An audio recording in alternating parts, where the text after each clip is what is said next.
ಮಹಾರಾಷ್ಟ್ರ ಸರ್ಕಾರ ಭೀಮಾ ನದಿಯ ಉಪನದಿಗೆ ಗುಪ್ತ ಸುರಂಗ ನಿರ್ಮಿಸಿದೆ. ಕರ್ನಾಟಕದ ಪಾಲಿನ ನೀರಿನ ಕನ್ನ ಹಾಕ್ತಾ ಇದೆ ಅಂತ ಬಿಜೆಪಿಯ ಎಂಎಲ್ಸಿ ತಳವರ ಸಾಬಣ್ಣ ಅವರು ಪರಿಷತ್ನಲ್ಲಿ ಗಂಭೀರ ಆರೋಪ ಮಾಡಿದರು. ಇದಕ್ಕೆ ಡಿಕೆ ಶಿವಕುಮಾರ್ ರಿಯಾಕ್ಟ್ ಮಾಡಿ ಅಧಿಕಾರಿಗಳ ತಂಡವನ್ನು ಕಳುಹಿಸಿ ಪರಿಶೀಲನೆ ಮಾಡ್ತೀವಿ ಅಂತ ಭರವಸೆ ಕೊಟ್ಟರು. ಇನ್ನು ದರೋಡೆ, ಕಳ್ಳತನ ಸೇರಿ ಅಕ್ರಮಗಳಲ್ಲಿ ಭಾಗಿಯಾಗೋ ಪೊಲೀಸರನ್ನ ಕೆಲಸದಿಂದ ವಜಾ ಮಾಡ್ತೀವಿ ಅಂತ ಗೃಹ ಸಚಿವರು ಹೇಳಿದರು. ಪೊಲೀಸ್ ಇಲಾಖೆಯಲ್ಲಿ ಖಾಲಿ ಇರತಕ್ಕಂತಹ ಹುದ್ದೆಗಳನ್ನು ಭರ್ತಿ ಮಾಡ್ತೀವಿ ಅಂತ ಕೂಡ ಹೇಳಿದ್ದಾರೆ. ಇನ್ನು ಡ್ರಗ್ ವಿರುದ್ಧ ಸರ್ಕಾರ ಯುದ್ಧ ಸಾರಿದೆ. ಕಳೆದ 3 ವರ್ಷಗಳಲ್ಲಿ ಸಾವಿರಾರು ಕೋಟಿ ಮೌಲ್ಯದ ಗಾಂಜಾ ಸೀಸ್ ಮಾಡಿದ್ದೀವಿ ಅಂತ ತಿಳಿಸಿದ್ರು. ಯುಕೆಪಿ ಯೋಜನೆಯಿಂದ ಮುಳುಗಡೆಗೊಂಡಂತಹ ಭೂ ಸಂತ್ರಸ್ತ ವರ್ತಕರಿಗೆ ಬಾಗಲಕೋಟೆಯಲ್ಲಿ 200 ಎಕರೆ ಪ್ರದೇಶದಲ್ಲಿ ಪುನರ್ವಸತಿ ಕಲ್ಪಿಸಿ ವಾಣಿಜ್ಯ ಚಟುವಟಿಕೆಗೆ ಅವಕಾಶ ಕಲ್ಪಿಸಿಕೊಡಲಾಗುವುದು ಅಂತ ಡಿಕೆ ಶಿವಕುಮಾರ್ ಭರವಸೆ ಕೊಟ್ಟರು. ಈಗಾಗಲೇ ಅಕ್ರಮವಾಗಿ ಬಳಸ್ಕೊಡ್ತಕ್ಕಂಥ ಶೀನಾ ನದಿಗೆ ಡೈವರ್ಟ್ ಆಗಿರ್ತಕ್ಕಂಥ ಆ ನೀರನ್ನು ಮತ್ತು ಮಧ್ಯದಲ್ಲಿ ಸಣ್ಣ ಅವರು ಬ್ಯಾರೇಜ್ ಕಟ್ಟಿದ್ದಾರೆ. ಹೀಗಾಗಿ ಮತ್ತು ಡೆಡ್ ಸ್ಟೋರೇಜ್ ನೀರನ್ನು ಸಹ ಬಳಸ್ತಾ ಇದ್ದಾರೆ. ಇದಕ್ಕೆ ಸಂಬಂಧಪಟ್ಟಂತೆ ಅಧಿಕೃತವಾಗಿ ತಾವು ಮಾಹಿತಿ ಪಡೆದು ಅದಕ್ಕೆ ಬೇಕಾದಂಥ ಒಂದು ಏನು ಕ್ರಮ ಕೈಗೊಂಡು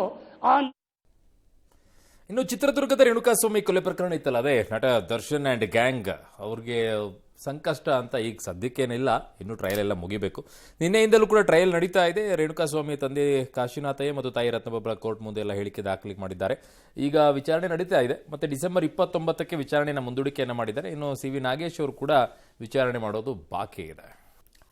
ತಿಮರೋಡಿ ಗ್ಯಾಂಗ್ನ ಮಹೇಶ್ ಶೆಟ್ಟಿ ತಿಮರೋಡಿಗೆ ಎರಡನೇ ಬಾರಿಗೆ ಬುರುಡೆ ಗ್ಯಾಂಗ್ನ ತಿಮರೋಡಿಗೆ ಎರಡನೇ ಬಾರಿಗೆ ಗಡಿಪಾರು ಸಂಕಷ್ಟ ಎದುರಾಗಿದೆ. ದಕ್ಷಿಣ ಕನ್ನಡ ಜಿಲ್ಲೆಯಿಂದ ರಾಯಚೂರು ಜಿಲ್ಲೆಯ ಮಾನ್ವಿಗೆ ಗಡಿಪಾರು ಮಾಡಿ ಪುತ್ತೂರು ಸಹಾಯಕ ಆಯುಕ್ತೆ ಸ್ಟೆಲ್ಲಾ ವರ್ಗೀಸ್ ಆದೇಶ ಮಾಡಿದ್ದಾರೆ. ಇನ್ನು ಬುರುಡೆ ಚಿನ್ನಯ್ಯ 24 ದಿನಗಳ ಬಳಿಕ ಶಿವಮೊಗ್ಗ ಜೈಲಿನಿಂದ ರಿಲೀಸ್ ಆಗಿದ್ದಾರೆ. 1 ಲಕ್ಷ ಬಾಂಡ್, 2 ಶೂರಿಟಿ ಕೊಟ್ಟು ಅವ್ರನ್ನ ರಿಲೀಸ್ ಮಾಡಿಸಿಕೊಳ್ಳಲಾಗಿದೆ.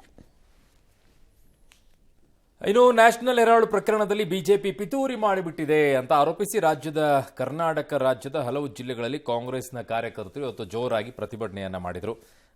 ಮಾಡಲಿ. ಇನ್ನು ಮಾಜಿ ಪ್ರಧಾನಿ ಜವಾಹರ್ಲಾಲ್ ನೆಹರು ಅವರಿಗೆ ಸೇರಿದ 51 ಪೆಟ್ಟಿಗೆಗಳ ದಾಖಲೆಗಳನ್ನು ಪ್ರಧಾನಮಂತ್ರಿಗಳ ವಸ್ತು ಸಂಗ್ರಹಾಲಯ ಮತ್ತು ಗ್ರಂಥಾಲಯಕ್ಕೆ ಹಿಂದಿರುಗಿಸುವಂತೆ ಕಾಂಗ್ರೆಸ್ ನಾಯಕಿ ಸೋನಿಯಾ ಗಾಂಧಿ ಅವರನ್ನ ಒತ್ತಾಯಿಸಿದೆ. ಇದು ಕೂಡ ರಾಜಕೀಯ, ಇದು ಕೂಡ ಕಿರಿಕಿರಿ ಮಾಡ್ತಾ ಇದ್ದಾರೆ ಅನ್ನುವಂಥದ್ದು. ಏನಾಗಿತ್ತಂದ್ರೆ ಆಕ್ಚುಲಿ ಯಾವಾಗ 51 ಪೆಟ್ಟಿಗೆಗಳನ್ನು 2008ರಲ್ಲಿ ಪ್ರಧಾನಮಂತ್ರಿಗಳ ವಸ್ತು ಸಂಗ್ರಹಾಲಯ ಮತ್ತು ಗ್ರಂಥಾಲಯದಿಂದ ಅವರ ಕುಟುಂಬವು ಔಪಚಾರಿಕವಾಗಿ ಹಿಂದಕ್ಕೆ ತೆಗೆದುಕೊಂಡಿತ್ತಂತೆ. ಸೊ ಹಾಗಾಗಿ ದಾಖಲೆಗಳ ಕಾಣೆಯಾಗಿಲ್ಲ, ಅವು ಯಾರ ಬಳಿ ಇವೆ ಅನ್ನೋದೆಲ್ಲ ನಮಗೆ ಗೊತ್ತಿದೆ ಅಂತ ಈಗ ಕಾಂಗ್ರೆಸ್ ವಿಚಾರದಲ್ಲಿ ಕೇಳ್ತಾ ಇದ್ದಾರೆ. ಬಿಜೆಪಿಯವರು ಕೊಡಬೇಕು, ಅದನ್ನ ಅವ್ರಿಗೆ ಮನೇಲಿ ಇಟ್ಕೊಳ್ಳೋದಲ್ಲ ಅದು.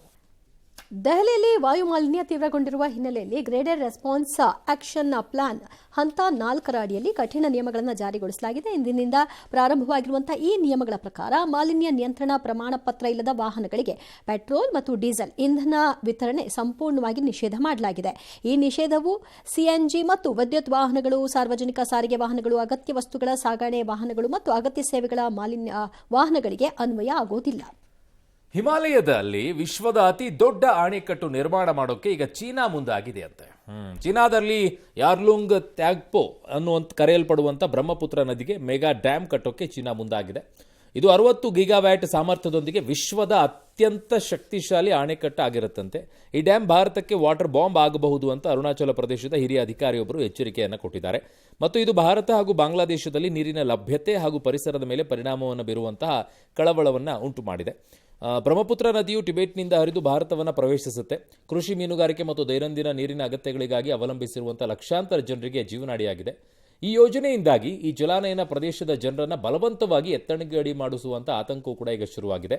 ಚೀನಾವನ್ನು ನಂಬೋಕೆ ಕಷ್ಟ. ಅಷ್ಟು ದೊಡ್ಡ ಪ್ರಮಾಣದ ಡ್ಯಾಂನಲ್ಲಿ ನೀರು ತಡೆ ಹಿಡಿಯೋದ್ರಿಂದ ಅರುಣಾಚಲ ಪ್ರದೇಶದ ವಿಶಾಲ ಪ್ರದೇಶಗಳು ಪ್ರವಾಹಕ್ಕೆ ತುತ್ತಾಗಬಹುದು ಅಂತಾನೂ ಕೂಡ ಎಚ್ಚರಿಸಲಾಗಿದೆ. ನೀರಿಲ್ಲದೆ ರೋಗ ಮಾಡಬಹುದು, ಬರಾನು ಸೃಷ್ಟಿ ಮಾಡಬಹುದು, ಅತಿವೃಷ್ಟಿಯನ್ನು ಕೂಡ ಸೃಷ್ಟಿ ಮಾಡಬಹುದು, ಪ್ರವಾಹವನ್ನು ಕೂಡ ಸೃಷ್ಟಿ ಮಾಡಬಹುದು. ಅಲ್ಲಿ ಚೀನಿ ಸ್ಲಿಮ್ ರೆಫರ್ ಮಾಡ್ಬೇಕಾದ್ರೆ ಕಾರಣ ಏನಂದ್ರೆ ವೇಟ್ ಲಾಸ್ ಸಲುವಾಗಿ ನನ್ ಬಾಳ ಜನ ಕೇಳಿದ್ರು. ಫಸ್ಟ್ ನಾನ್ ತಗೊಂಡು ನನಗೆ ರಿಸಲ್ಟ್ ಬಂದ್ಮೇಲೆ ಆಮೇಲೆ ನಾನು ಜೀನಿ ಸ್ಲಿಮ್ ಇನ್ನೊಬ್ಬರಿಗೆ ಪ್ರಿಪೇರ್ ಮಾಡಿದ್. ಸುಸ್ತಾಗೋದು ಕಡಿಮೆ ಆಯ್ತು, ವೀಕ್ನೆಸ್ ಅದು ಏನೂ ಇಲ್ಲ, ಪೂರಾ ಹೆಲ್ದಿ ಅದೇನೆ. ವೇಟ್ ಜಾಸ್ತಿ ಇರೋರಲ್ಲಿ ಏನೇ ಡೌಟ್ ಇಲ್ಲದೆ 100% ಬಳಸಬಹುದು. ಪ್ರತಿದಿನ ನಮ್ಮ ಜೀನಿ ಸ್ಲಿಮ್ ನ ಯೂಸ್ ಮಾಡಿ ಯಾವುದೇ ಸೈಡ್ ಎಫೆಕ್ಟ್ ಇಲ್ದಂಗೆ ನೀವು ಸಣ್ಣ ಆಗ್ತೀರಾ. ಬೆಂಗಳೂರಿನ ಟರ್ಫ್ ಕ್ಲಬ್ ಕುದುರೆಗಳಿಗೆ ಗ್ಲ್ಯಾಂಡರ್ ಎಂಬ ಮಾರಣಾಂತಿಕ ಸೋಂಕು ಕಾಣಿಸಿಕೊಂಡಿದೆ, ಆತಂಕ ಹುಟ್ಟಿಸಿದೆ ಅಂತೆ. ಈ ಸಂಬಂಧ ಜಿಲ್ಲಾಡಳಿತ ಹಲವು ಮುನ್ನೆಚ್ಚರಿಕೆ ಕ್ರಮ ಕೈಗೊಂಡಿದೆ. ಬೆಂಗಳೂರು ಟರ್ಫ್ ಕ್ಲಬ್ ನಲ್ಲಿರುವಂತಹ ಕುದುರೆಗಳಲ್ಲಿ ಗ್ಲ್ಯಾಂಡರ್ಸ್ ರೋಗ ದೃಢಪಟ್ಟ ಬೆನ್ನಲ್ಲೇ ಈಗ ಕೇಂದ್ರೀಕೃತ ಸ್ಥಳವನ್ನು ಗುರುತಿಸಲಾಗಿದೆ, ಎಲ್ಲಿ ಏನು ಅಂತ ಹೇಳಿ.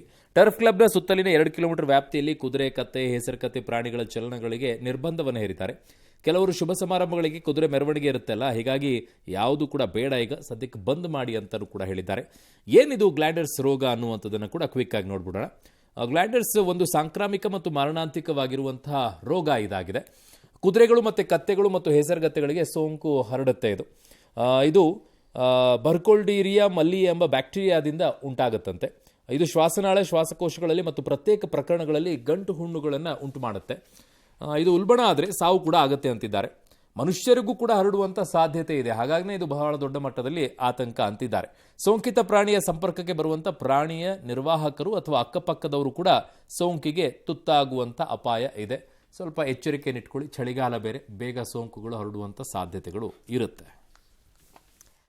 ಗ್ಲ್ಯಾಂಡರ್ಸ್ ರೋಗ ಟರ್ಫ್ ಕ್ಲಬ್ನಲ್ಲಿ ಇದೆ ಅಂತ ಅಲ್ಲಿ ಪರಿಶೀಲನೆ ಮಾಡಿದಾಗ ಗೊತ್ತಾಗಿದೆ. ಅಲ್ಲಿ ಎಷ್ಟು ಕುದುರೆಗಳಿಗೆ ಬಂದಿದೆ ಅವುಗಳನ್ನೆಲ್ಲವನ್ನ ತಪಾಸಣೆ ಮಾಡಿ ಅಲ್ಲಿ ಒಂದು ಸರ್ಕಾರದಿಂದ ಒಂದು ನೋಟಿಫಿಕೇಶನ್ ಮಾಡಲಾಗಿದೆ. ನೋಟಿಫಿಕೇಶನ್ನಲ್ಲಿ ಸೋಂಕುಕಾರಕ ರೋಗಗಳ ಕಾಯ್ದೆ ಅಡಿಯಲ್ಲಿ ನಾವು ಆ ಪ್ರದೇಶವನ್ನು ನಿರ್ಬಂಧಿತ ಪ್ರದೇಶ ಅಂತ ಸರ್ಕಾರ ನೋಟಿಫಿಕೇಶನ್ ಮಾಡಿದೆ. ಆ ನೋಟಿಫಿಕೇಶನ್ ಅಧಿಕೃತ ಜ್ಞಾಪನ ಹಾಕಿ ಅಲ್ಲಿ ಎಲ್ಲ ಘೋಷಣೆ. ಅಂತರ್ಧರ್ಮೀಯ ವಿವಾಹಕ್ಕೆ ಅಡ್ಡಿಯಾದ ತಂದೆ ತಾಯಿಯನ್ನ ಗರಗಸದಿಂದ ಮಗ ಕೊಂದ ಹಾಕಿರ್ತಕ್ಕಂತಹ ಘಟನೆ ಉತ್ತರ ಪ್ರದೇಶದಲ್ಲಿ ನಡೆದಿದೆ. ಸದ್ಯ ಆತನನ್ನ ಪೊಲೀಸರು ಬಂಧನಕ್ಕೆ ಒಳಪಡಿಸಿದ್ದಾರೆ. ತಂದೆಯ ಹಠಮಾರಿತನ, ಮಗನ ಕೋಪವೇ ಈ ಕೃತ್ಯಕ್ಕೆ ಕಾರಣ ಅಂತ ಗೊತ್ತಾಗ್ತಿದೆ. ಅಂಬೇಶ್ ಮುಸ್ಲಿಂ ಸಮುದಾಯದ ಯುವತಿಯನ್ನ ವಿವಾಹವಾಗಿದ್ದ. ಇದೇ ವಿಚಾರವಾಗಿ ಆಗಾಗ ಜಗಳ ನಡೀತಾ ಇತ್ತು. ಸೊಸೆಯನ್ನ ಮನೆಗೂ ಸೇರಿಸಿರಲಿಲ್ವಂತೆ. ಪೋಷಕರ ವಿರೋಧ ಹಿನ್ನೆಲೆಯಲ್ಲಿ ಪತ್ನಿಯನ್ನ ದೂರವಾಗಿಸಿದ್ರು. 5 ಲಕ್ಷ ಪರಿಹಾರವನ್ನು ಕೊಡಬೇಕಾಗಿತ್ತು, ಅಂದ್ರೆ ಜೀವನಾಂಶಕ್ಕೆ. ಅದನ್ನು ಕೊಡೋಕ್ಕೂ ಕೂಡ ನಿರಾಕರಿಸಿದ್ರಂತೆ. ಹೀಗಾಗಿ ಮುಹೂರ್ತ ಇಟ್ಟ ಕೊಂದೇ ಬಿಟ್ಟ. ನಟ ಮತ್ತು ರಾಜಕಾರಣಿ ವಿಜಯ್ ತಮಿಳುನಾಡಿನ ಆಡಳಿತಾರೂಢ ಡಿಎಂಕೆ ವಿರುದ್ಧ ವಾಗ್ದಾಳಿಯನ್ನ ನಡೆಸಿದ್ದಾರೆ. ದುಷ್ಟ ಶಕ್ತಿ ಅಂತ ಕರೆದಿದ್ದಾರೆ. ಕರೂರ್ ಕಾಲ್ತುಳಿತ ಬಳಿಕ ಇವತ್ತು ನಡೆದಂತಹ ಸಾರ್ವಜನಿಕ ಸಭೆಯಲ್ಲಿ ಅವರು ಮಾತನಾಡಿದರು. ತಮಿಳಿಗ ವೆಟ್ರಿ ಕಳಗಂ ಶುದ್ಧ ಶಕ್ತಿ. 2026ರ ಚುನಾವಣಾ ಹೋರಾಟ ಟಿವಿಕೆ ಹಾಗೂ ಡಿಎಂಕೆ ವಿರುದ್ಧ ಮಾತ್ರ ಸೀಮಿತ ಅಂತ ಹೇಳಿದರು. ಬಾಂಗ್ಲಾದೇಶದಲ್ಲಿ ಆಂತರಿಕ ಪರಿಸ್ಥಿತಿ ಹದಗೆಟ್ಟ ಕಾರಣ, ಭದ್ರತಾ ಕಾರಣಗಳಿಂದಾಗಿ ಢಾಕಾದಲ್ಲಿರುವ ಭಾರತದ 2 ವೀಸಾ ಕೇಂದ್ರಗಳನ್ನು ಇವತ್ತು ಬಂದ್ ಮಾಡಿದ್ದಾರೆ. ರಾಜಶಾಹಿ ಮತ್ತು ಖುಲ್ನಾ ಪ್ರದೇಶಗಳಲ್ಲಿನ ಕೇಂದ್ರಗಳನ್ನು ಮುಚ್ಚಲಾಗಿದೆ. ಭಾರತೀಯ ವೀಸಾ ಅರ್ಜಿ ಕೇಂದ್ರದ ವೆಬ್ಸೈಟ್ನಲ್ಲಿ ಮಾಹಿತಿಯನ್ನು ಕೂಡ ನೀಡಲಾಗಿದೆ. ಭದ್ರತಾ ದೃಷ್ಟಿಯಿಂದ ವೀಸಾ ಕೇಂದ್ರಗಳನ್ನು ಮುಚ್ಚಲಾಗಿದೆ. ಈ ದಿನದಂದು ವೀಸಾ ಸಲ್ಲಿಕೆಗೆ ಸ್ಲಾಟ್ಗಳನ್ನು ಕಾಯ್ದಿರಿಸಿದ ಎಲ್ಲ ಅರ್ಜಿದಾರರಿಗೆ ಬೇರೆ ಸ್ಲಾಟ್ ನೀಡಲಾಗುತ್ತೆ ಅಂತ ಅದರಲ್ಲಿ ಹೇಳಿದ್ದಾರೆ. ಮಾಜಿ ಪ್ರಧಾನಿ ಶೇಖ್ ಹಸೀನಾ ಅವರನ್ನು ವಾಪಸ್ ಕಳಿಸಿಕೊಡೋದು ಸೇರಿ ಅನೇಕ ವಿಚಾರಗಳ ಸಂಬಂಧ ಢಾಕಾದಲ್ಲಿರುವ ಭಾರತದ ಹೈಕಮಿಷನ್ ಕಚೇರಿ ಎದುರು ಜುಲೈ ಒಯಿಕಾ ಸಂಘಟನೆ ನಿನ್ನೆ ಪ್ರತಿಭಟನೆ ನಡೆಸಿ ಭಾರತದ ವಿರುದ್ಧ ಘೋಷಣೆಯನ್ನ ಕೂಗಿದರು. ಪಾಕಿಸ್ತಾನದ ಮಾಜಿ ಪ್ರಧಾನಿ ಇಮ್ರಾನ್ ಖಾನ್ ಆರೋಗ್ಯದ ಬಗ್ಗೆ ಕಳವಳ ಮತ್ತು ಊಹಾಪೋಹಗಳ ನಡುವೆ ಅವರ ಪುತ್ರರು ಆರೋಪವನ್ನು ಮಾಡ್ತಾ ಇದ್ದಾರೆ. 2 ವರ್ಷಗಳಿಂದ ಒಬ್ಬರನ್ನೇ ಸೆಲ್ನಲ್ಲಿ ಇರಿಸಿದ್ದಾರೆ. ಕುಡಿಯೋಕೆ ಕೊಳಕು ನೀರು ಕೊಡ್ತಾರೆ. ಹೆಪಟೈಟಿಸ್ನಿಂದ ಸಾಯ್ತಿರೋರ ಸುತ್ತ ಕೈದಿಗಳು ಅವ್ರ ಸುತ್ತ ಇದ್ದಾರೆ. ಮತ್ತೆಂದು ನಮ್ಮ ತಂದೆಯನ್ನ ನೋಡ್ತೀವೋ ಇಲ್ವೋ ಅನ್ನುವಂಥ ಆತಂಕವನ್ನು ಅವರ ಪುತ್ರರು ವ್ಯಕ್ತಪಡಿಸಿದ್ದಾರೆ. ಆದರೆ ಪಾಕಿಸ್ತಾನದ ಪ್ರಧಾನಿ ವಕ್ತಾರ ಮೊಶಾರಫ್ ಜೈದಿ ಇಮ್ರಾನ್ ಪುತ್ರರ ಆರೋಪವನ್ನು ನಿರಾಕರಿಸಿದರು.